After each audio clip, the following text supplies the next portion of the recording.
Welcome to Culture Radar, Australia's leading smart safety culture platform.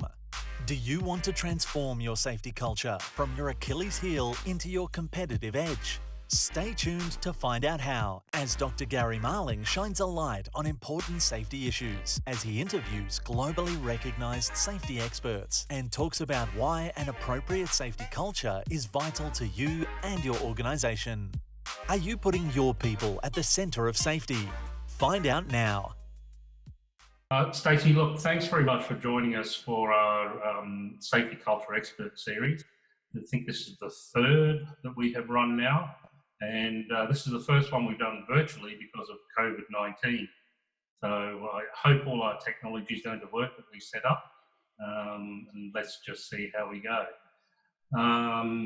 The first thing I get people to do, Stacey, is tell us a little bit about themselves and about their business before we sort of move into the topics of culture. So if you'd like to tell us a little bit about yourself, about the Pump online platform that you have and the training that you do, I'm sure that will interest the people listening. Thanks, Garry, and great to be here and share these thoughts and ideas with everyone. I hope it ends up being quite practical for everyone who's listening. Garry, you and I go back a long way, in fact, and that was very early in my career. I'm a maths nerd. I think that's probably the best way to describe me in a nutshell. I love numbers. I love what numbers can tell us. And since those days that we used to work together, I've kind of evolved a methodology for how we can use numbers in the context of measuring organizational performance. And the methodology is called PUMP, and it kind of has gradually grown and taken off over the last 20 years. And I think one of the reasons why people have liked it so much, and look, it's in probably 45 or 50 countries around the world. I've lost track of how many people are using it, but I think why people want to use it is that it's practical. That's the most common word that our customers and students say when they describe it. They find it logical, and probably the third word would be engaging, which is not usually a word associated with measuring performance. It's usually got a negative stigma around it, and people have not very often had great past experiences with measurement, but I think PUMP completely changes that. Thanks for that, Stacey. That's fantastic. It's a nice, succinct introduction. I love the name Pump, the connotations it has for pumping your numbers, I guess. It's what resonated with me. Shall we move on to the topics that we're going to discuss? And there are 5 of them I've got showing on the screen now. So we're going to talk about KPIs, what to be aware of, remote work, which is, I guess, very topical at the moment with COVID-19, measuring culture, and then asking ourselves, is there such a thing as a perfect culture? So in terms of the first one, KPIs, could you tell us a little bit about why you think it's important to set, measure and track KPIs, particularly for high-risk organisations? Yeah, absolutely, Garry. Fundamentally, KPIs, performance measures, metrics, whatever you call them, they tell us what we can't know just by walking around, looking at things, talking with people. So KPIs and numbers have a sensitivity that human perception doesn't have. One of those benefits of measuring is that measures can track changes through time much better than humans can perceive change through time. Another is that KPIs can tell us what's happening across space. And of course, humans can only be in one space at any one time. So it's really hard for us to appreciate what's happening where and to what degree. And thirdly, measures give us information in the context of variation or variability. And that's something that humans tend not to connect with very well, is this idea of random variability. We think that any difference is a real difference, but in fact, when we measure things properly, we can often discover that very small differences that we would usually ignore or discount are actually real changes in performance. And also big differences that we might think are obviously real and they mean something really has changed don't necessarily have to be if the variability is quite big. So basically, KPIs tell us what we can't know just by walking around. And in the context of high-risk organisations, this is even more important because very often we need to know things about performance with much greater speed and more accuracy than in most other types of organisations where risk is not such a big thing on the radar. Yeah, I guess that speed issue is fairly important. We're all busy people. Processes are happening a lot quicker than they used to in the past, and we're just very busy. So, we need to get that information through very quickly to the people that need to use it. Indeed. So thanks for that. That's a good introduction to KPIs, and as you know, we take a very narrow view of that ourselves in terms of what we help our clients with. We call them SPIs, safety performance indicators, but I guess the same applies. Yeah, absolutely. Okay, so things to be aware of or be wary of, Stacey. What are the dangers of a measure everything culture, and in particular for high risk organisations? I guess I'd kind of say that a measure everything culture is very correlated with a fix everything culture. And in a sense, when everything matters, which is often what people say when they measure too much, is, oh, but it matters, we should be measuring it. When everything matters, that means that no one thing matters enough. And we just don't have the time, the money, the people, the energy to fix everything that we think matters. It's very hard for us to give our attention to everything. Our attention actually gets fractured, which means it's broken off too soon from thinking about one particular thing that needs our attention. It's almost like an attention deficit disorder where we have to go on to the next thing that we're measuring because we've got to get through all the measures and tick them all off. The other thing that happens to our attention is it's quite thin or superficial. So none of the results that matter get a deep enough analysis so that we can get right down to those root causes and fix them. Therefore, nothing gets what I call fundamentally fixed. In other words, fixed once so that it can continue to perform at a high or acceptable level. And that includes the causes of some of the highest risks that high-risk organisations really have to deal with.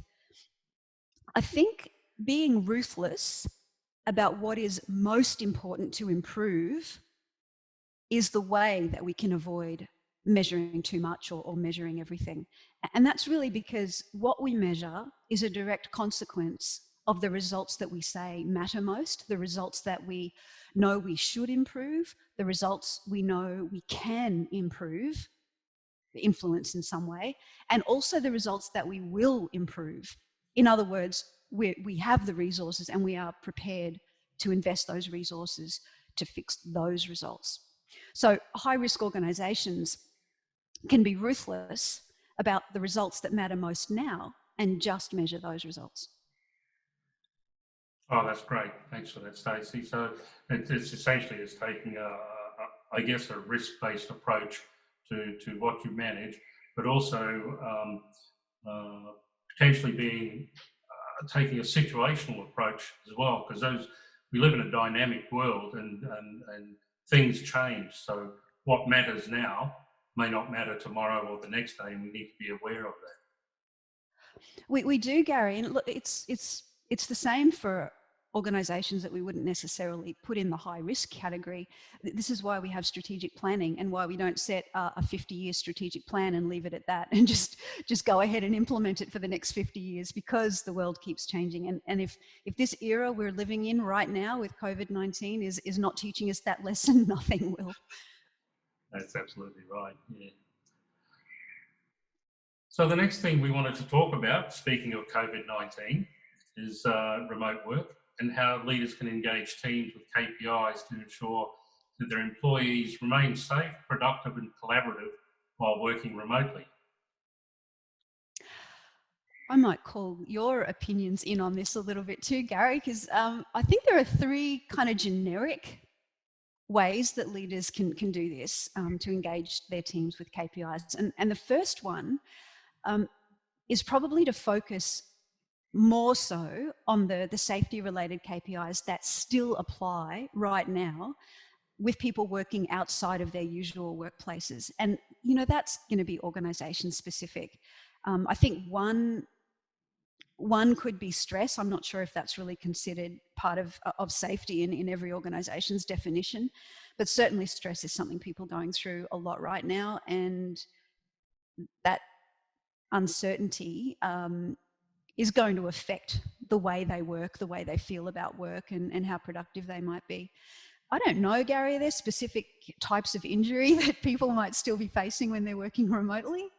Yeah, look, you're absolutely right. Stress and how to deal with the uncertainty. Uh, and I guess we forget that people, they go to work, but there's also a social contact element that people rely on for going to work and mixing with their colleagues. And they just don't have that at the moment. So that brings in those issues of stress and anxiety and so on. So yeah, it's a very good consideration.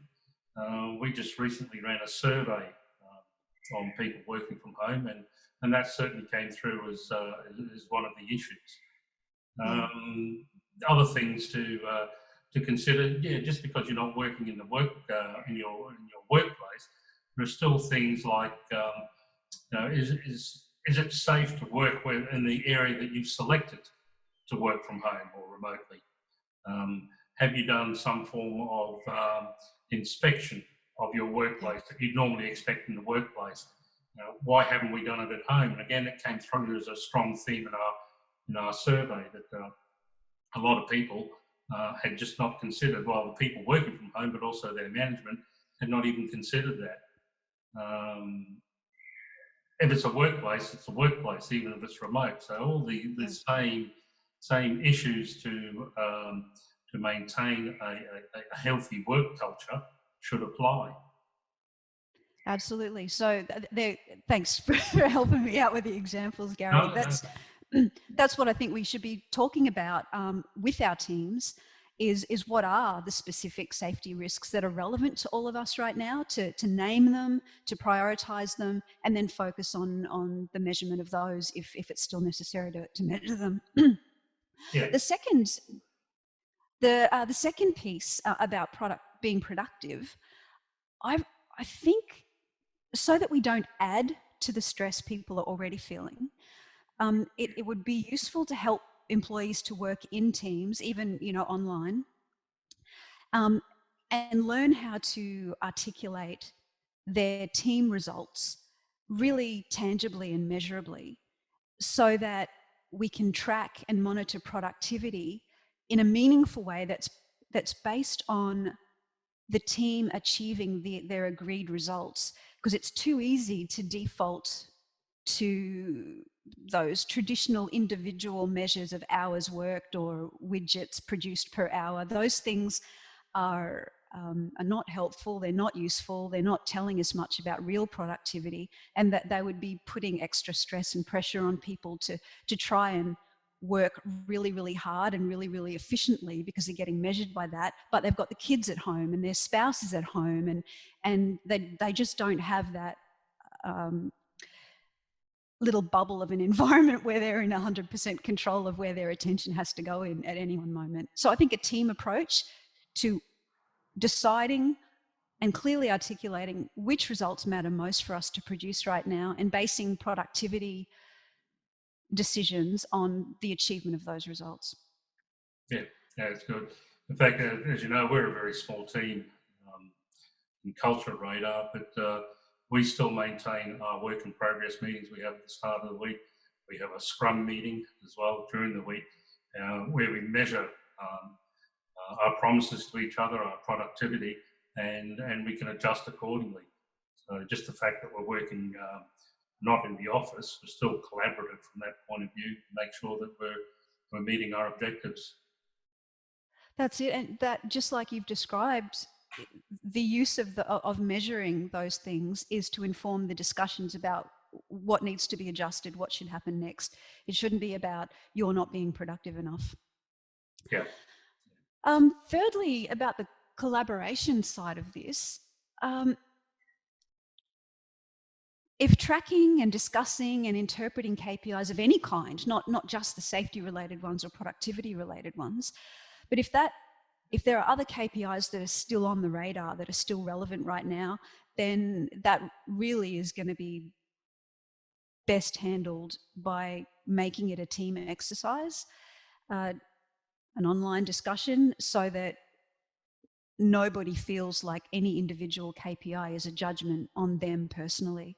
So I've always, and this is a big part of Pump, is that measurement is a team activity. It's not done by an individual, and it's not done to an individual.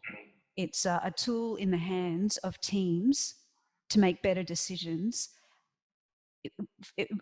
in whatever context or situation they're in right now, and whatever results they're trying most to achieve. No, that's a good consideration as well.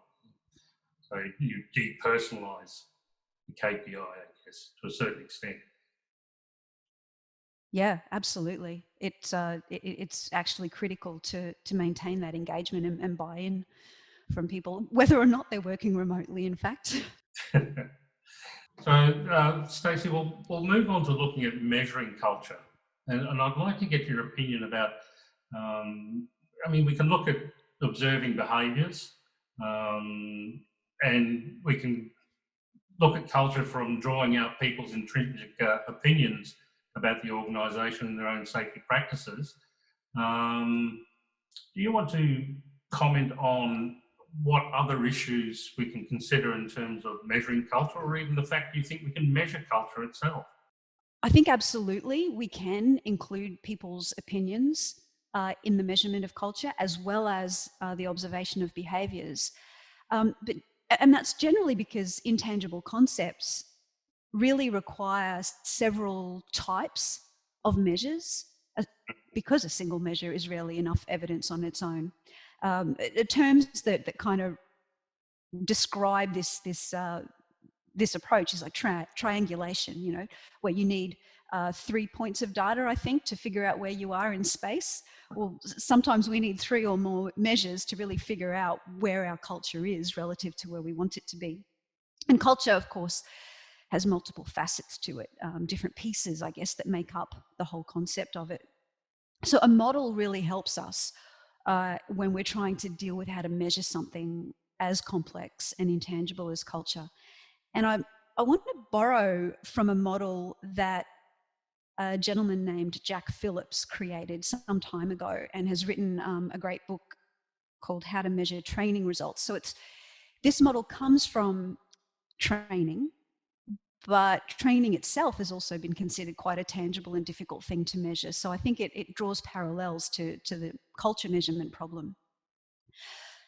Jack Phillips' model has 6 levels to it, and each of those levels give us some clues about a dimension of culture we might want to measure, and also sources of data for how we might measure that dimension of culture.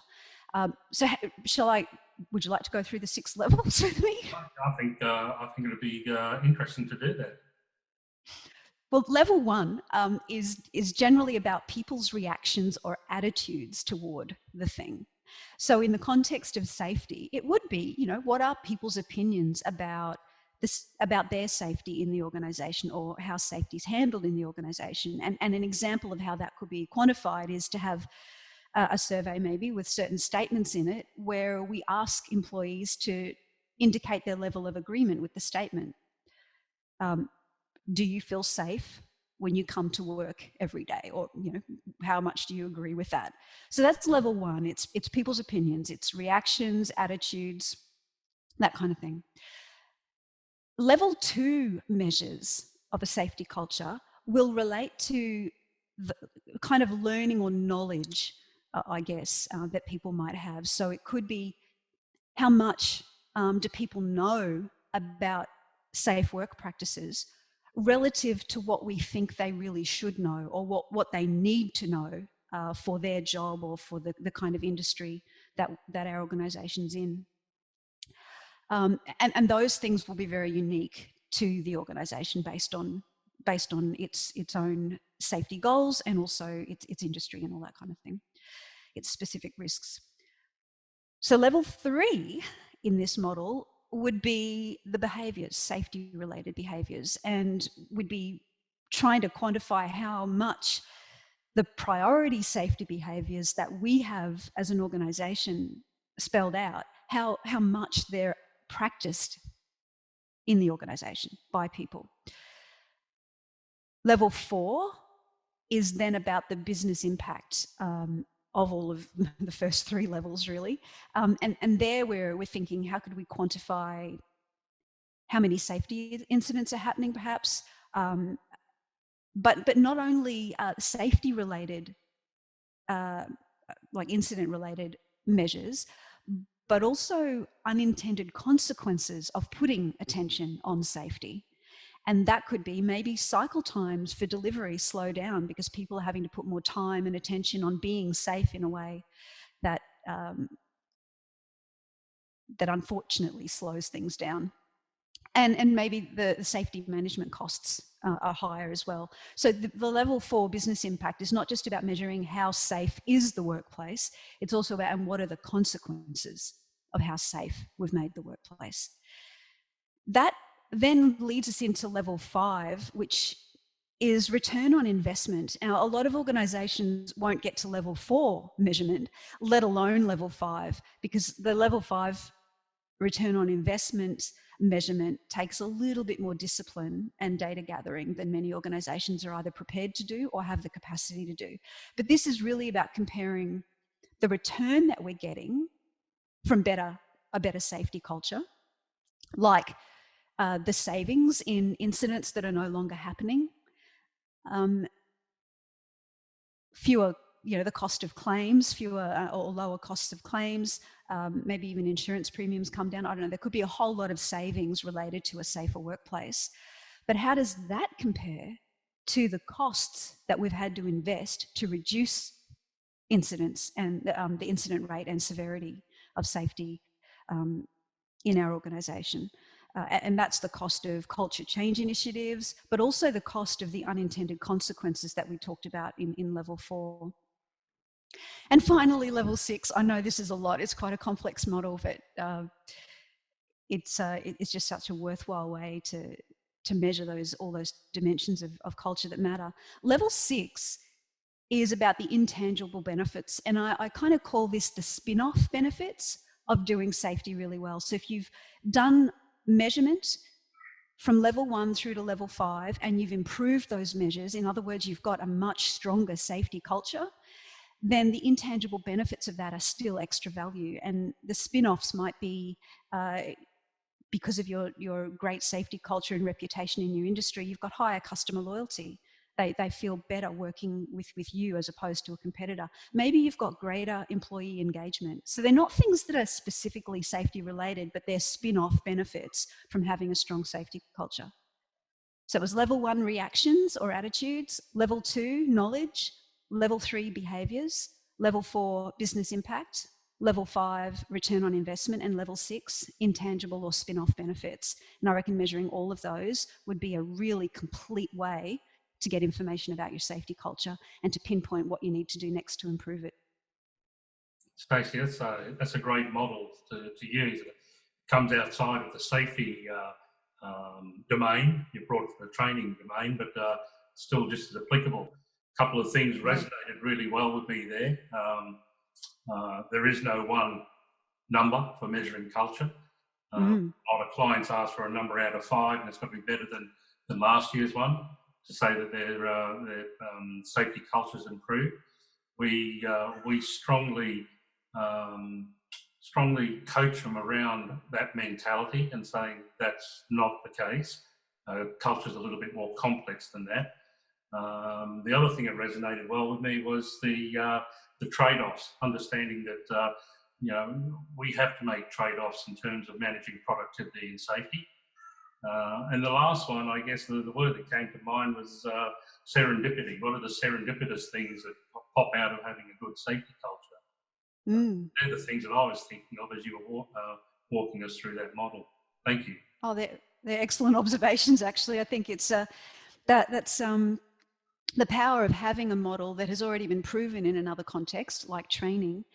You can easily see the parallels there, and it helps us think more completely about what's the evidence of a strong safety culture. So great. I'm glad that resonated with you, Garry. Oh, it was great, and I hope our listeners get something out of that as well. Stacey, just in terms of wrapping up, our final thing that we're going to look at, define perfect.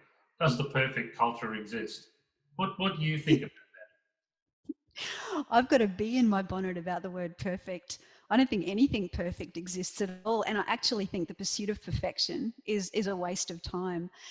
I love the pursuit of excellence. Excellence is achievable. Perfection never is. And I think also that the pursuit of excellence really is about the continual improvement of the results that matter most. And those results that matter most will change over time, and the way we continually improve them will change over time. But essentially, that's what excellence is. It's about never resting on your laurels and always striving for something a little bit better where it's meaningful to strive for something better. And even with less than perfect measures, there's no perfect safety culture. There are no perfect safety measures either. But having good measures or excellent measures is better than having no measures. So I guess if a suite of safety culture measures are tracked regularly over time and change initiatives are wisely chosen so that they target improvements in those measures, and that those measures improve as a consequence of those change initiatives, I don't think we can ask much more than that. I think that is the journey to excellence. But maybe this is too much of my opinion that you may not want right now, but I think a lot of organizations are not being even that deliberate about how they measure safety and their safety culture. So they're kind of missing out. Aiming for perfection is possibly helping them procrastinate and miss out on the opportunity to aim for excellence. Very wise words indeed, Stacey. They align very much with how we measure culture. As I said before, a lot of clients want to get that score out of 5 and really sort of work towards getting a 5 and aligning it with a maturity culture model, a safety culture model.